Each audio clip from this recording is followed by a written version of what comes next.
Naam, karibu tena kwenye Ndugu Online TV. Mimi naitwa Hasaboy Madehaza Tanzania, na ndio back to history, sehemu ambayo unapata historia za mataifa mbalimbali, watu mbalimbali ambao walikuja kufanya historia hapo mwanzo ama hapo zamani. Hapa leo na makala na historia inayomhusu mchekeshaji maarufu duniani anayejulikana kwa jina la Charlie Chaplin.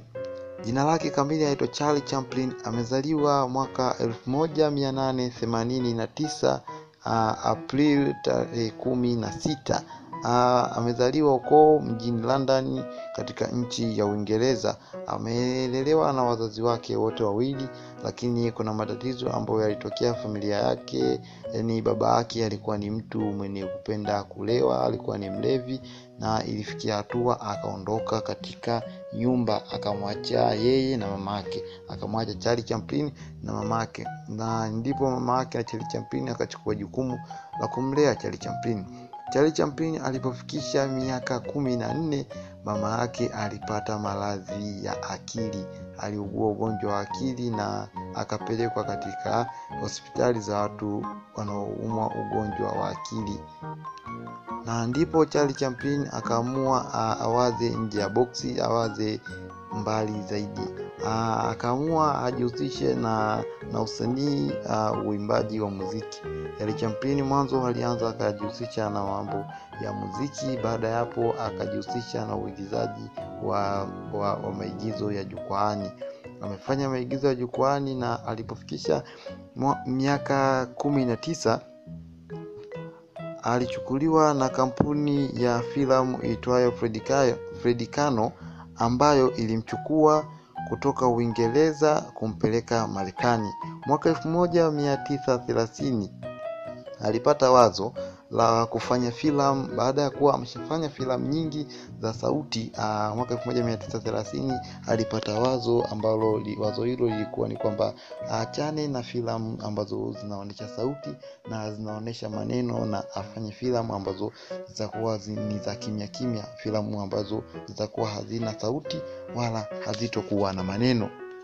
Na ilipofika mwaka 1931, Charlie Chaplin aliamua kuachia movie ambazo zilikuwa hazina sauti wala hazina maneno, na movie hizo, miongoni mwa movie hiyo ilikuwa ni movie inatambulika kwa jina la City Light. Pia Charlie Chaplin alionekana kumchukia sana dikteta wa Kijerumani aliyejulikana kwa jina la Adolf Hitler. Charlie Chaplin alimchukia sana Adolf Hitler, na mpaka alipofika mwaka 1940 alitengeneza filamu iitwayo The Great Dictator. Alikuwa na lengo ama alikuwa na maana ya Adolf Hitler. Alimchukia sana Adolf Hitler kiasi cha, na kutokana na kazi za Charlie Chaplin, ulipofika mwaka 1972 watu wa tuzo waliamua kumzawadia tuzo Charlie Chaplin, ambayo ilionyesha kwamba wameona mchango wa Charlie Chaplin katika maigizo na hasa katika filamu za vichekesho. Na alipofikisha miaka 80, sehemu ambazo alikuwa akizicheza Charlie Chaplin zilitambulika kwa jina la Trump. Alikuwa anacheza sehemu ambazo zinatambulika kwa jina la Trump, na hata mpaka anafikwa na mauti, Charlie Chaplin alikuwa akicheza bado.